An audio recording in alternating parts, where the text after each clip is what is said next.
Hello नमस्ते, स्वागत है एक बार फिर आप सभी साथियों का एनएस शिक्षा परिवार में एक नए प्रैक्टिस सेट के साथ। कैसे हो साथियों? उम्मीद करता हूँ बहुत ही शानदार होंगे। पहला क्वेश्चन आपकी स्क्रीन पर है, आंसर देने का प्रयास कीजिए। इससे पहले हम आपको ये बता देना चाहते हैं कि अगर आप हमारे चैनल पर नए हैं तो चैनल को सब्सक्राइब करके वीडियो और लाइक शेयर करें। पहला क्वेश्चन बताएंगे क्या होगा इसका आंसर। पहला क्वेश्चन है, निम्न 2019 का साहित्य अकादमी पुरस्कार इनमें से किसको दिया गया है?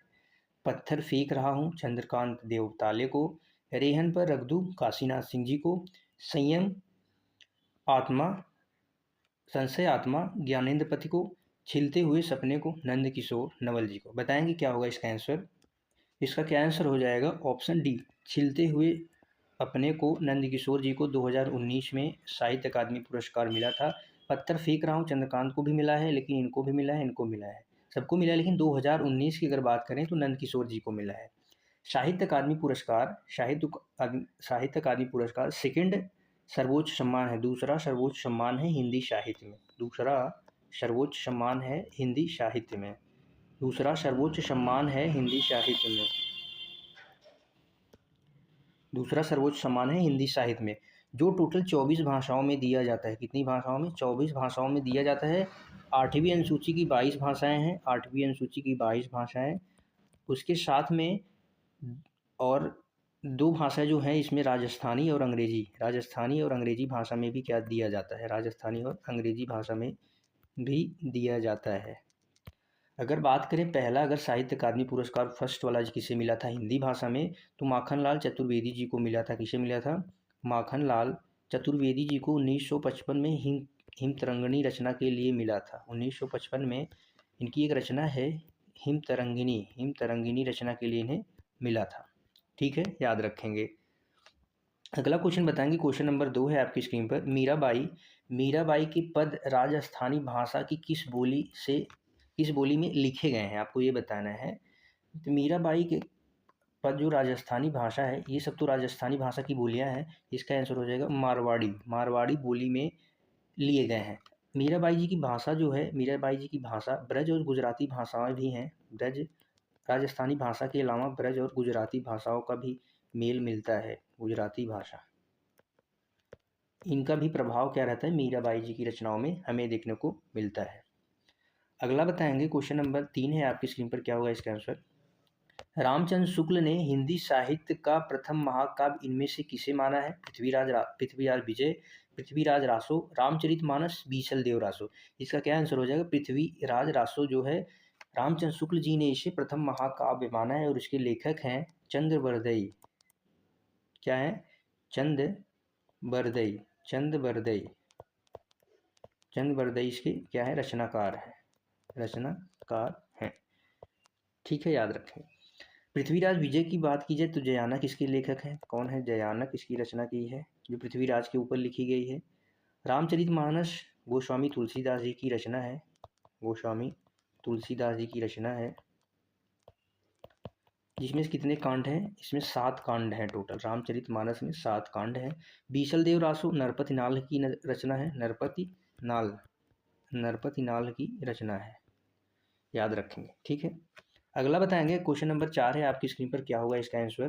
क्वेश्चन नंबर 4 है, खड़ी बोली या कौरवी का उद्भव सौरसेनी अपभ्रंश के निम्नलिखित में से किस रूप में हुआ है? उत्तरी रूप में, दक्षिणी रूप में, मध्यवर्ती रूप में, इनमें से कोई नहीं। बताएंगे। सौरसेनी या कौरवी का उद्भव सौरसेनी उत्तरी रूप में हुआ। किस रूप में हुआ है? उत्तरी रूप में हुआ है। अगर ब्रज भाषा के विकास पूछा जाए तो वो किस श्रेणी में हो? मध्यवर्ती। अगर ब्रज भाषा पूछा जाए तो इसका उद्भव मध्यवर्ती रूप में हुआ है। ब्रज भाषा का जो उद्भव हुआ है मध्यवर्ती में हुआ है, याद रखेंगे। और अगर हरियाणवी बोली की बात की जाए, हरियाणवी की अगर बात की जाए तो हरियाणवी क्या है? पश्चिमी रूप में हुआ है इसका उद्भव। पश्चिमी रूप में इसका उद्भव पश्चिमी रूप में हुआ है। ठीक है, याद रखें। अगला बताएंगे, क्वेश्चन नंबर 5 है आपकी स्क्रीन पर। निम्नलिखित में से कौन सा शब्द स्पर्श बोधक विशेषण है? स्पर्श का मतलब छूना, यानी स्पर्श करके पता चलना, यानी महसूस करना। छूने से महसूस होता है। तो इसमें कौन सा छूने से महसूस होगा? कोमल कैसे पता चले? आप देखेंगे थोड़ी ना, इसको स्पर्श करके पता चले। जहरीला क्या है? स्वाद से पता चलता है, स्वाद से पता चलेगा। जहरीला स्वाद से पता चलेगा। और ये भी एक गुणवाचक विशेषण है। उत्तरी दिशा भी है ये गुणवाचक, बड़ा आकार है ये भी गुणवाचक विशेषण है। लेकिन स्पर्शबोधक विशेषण की बात की जाए तो कोमल है यहाँ पे। अगला क्वेश्चन बताएंगे, क्वेश्चन नंबर 6 है आपकी स्क्रीन पर। मैं क्वेश्चन नंबर 6 देखेंगे। मैं नीर की भरी दुख की बदली, यह काव्य पंक्ति किसकी है? आपको बताना है काव्य पंक्ति किसकी है। गजानन माधव मुक्तिबोध, सुमित्रा नंद पंत, महादेवी वर्मा, सूर्यकांत पांडे। यह महादेवी वर्मा की पंक्ति है, यामा से प्रसिद्ध रचना से ली गई है। ज्ञानपीठ पुरस्कार यामा के लिए महादेवी वर्मा जी को मिला था 1982 ईस्वी में। और इनके काव्य संग्रह में निहार 1930 में रचना हुई, रश्मि 1932, सांदगीश 1936, दीपशिखा 1942, प्रथम आयाम 1974 ईस्वी में और अग्निरेखा 1990 ईस्वी में आदि रचनाएं इनकी हैं।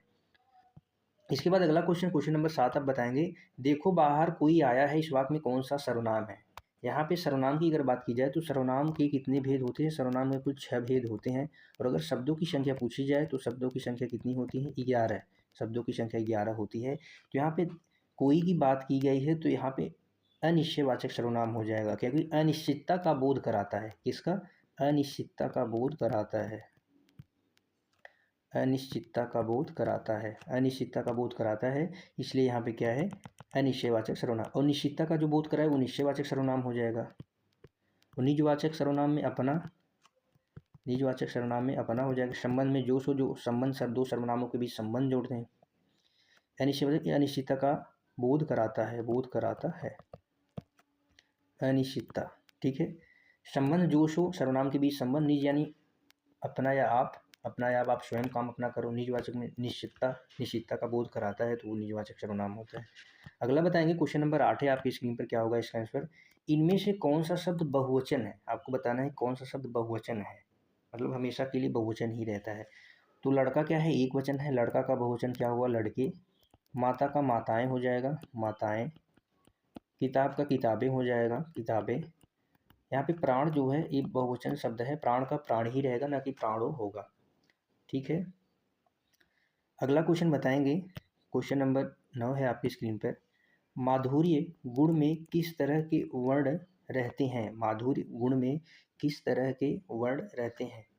ऊष्म वर्ण वाले, रल आदि कोमल वर्ण, ठ वाले, समायुक्त बड़े शब्द। बताएंगे किस माधुर्य गुण में किस तरह के वर्ण रहते हैं? माधुर्य गुण में रल आदि कोमल वर्ण रहते हैं। ठीक है। इसके अतिरिक्त न, मैं, यह और वह भी क्या होते हैं? माधुर्य गुण के वर्ण हैं। मैं भी माधुर्य गुण के वर्ण हैं। ठीक है साथी, ये सब क्या है? माधुर्य गुण के वर्ण हैं, याद रखेंगे। अगर काव्य गुण की बात की जाए, काव्य गुण की बात की जाए तो काव्य गुण को 3 प्रकार में बांटा गया है। काव्य गुण को 3 प्रकार से बांटा गया है।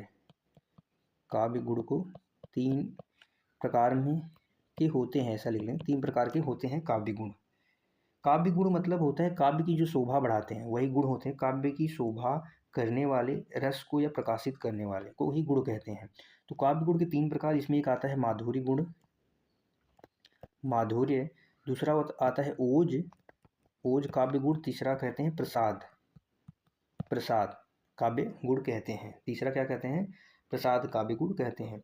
माधुर्य का मतलब आप जिसे सीधा समझिए, जैसे मीठा। माधुर्य से क्या? मीठा, या बोले या कहे या कुछ भी हो, मीठा से संबंध होता है। जैसे रचना पढ़ने पर या सुनने पर माधुर्य गुण का भाव उत्पन्न हो। जैसे कोई रचना अगर इंसान पढ़ता है तो उसे माधुर्य यानी मिठास का भाव उत्पन्न हो, तो वो माधुर्य गुण के अंतर्गत आता है। ठीक है। इसका या तो आप समझ लीजिए आनंद से, या तो आप आनंद से समझ लीजिए, उल्लास, खुशी जिसे कहते हैं, तो माधुर्य गुण के अंतर्गत ये सब आते हैं। कोमल मधुर वर्ण इसमें आते हैं। कोमल मधुर वर्ण में न, मैं, यह, मैं, र, ल, ये सब क्या है? कोमल वर्ण है। ओज की अगर बात की जाए तो ओज में आते हैं तेज, प्रताप, ये सब क्या है? तेज, तेज यानी प्रताप, ये सब क्या है? ओज गुण के रूप में आते हैं। भयानक भी आता है, विभत्स भी आता है, वीर, वीर विभत्स रौद्र।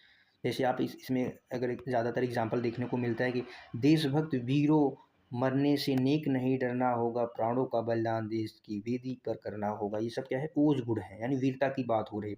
प्रसाद गुण में निर्मलता, यानी इसमें भी प्रसन्नता आता है, वो निर्मल, निर्मल मन, निर्मलता, निर्मलता का भाव इसमें रहता है ना। सुनने से हृदय या मन खिल जाए, प्रसाद गुण होता है सुनने से हृदय और मन खिल जाए। और ये क्या होता है, सभी रसों में पाया जाता है। रसों में अगर पूछा जाए कि सभी रसों में कौन सा गुण पाया जाता है, तो प्रसाद गुण पाया जाता है। सभी रसों में प्रसाद गुण पाया जाता है।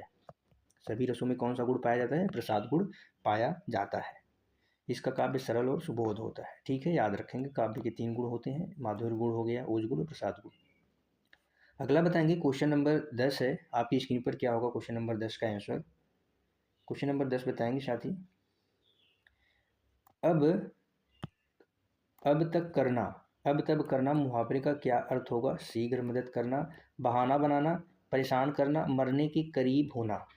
तो अब तब का मतलब होता है कि आजकल करना या टाल मटोल करना, आज तक करना, आज आजकल करना, आजकल करना, टाल मटोल करना, बहाना बनाना, ये सब क्या है, इसका मुहावरे का अर्थ है।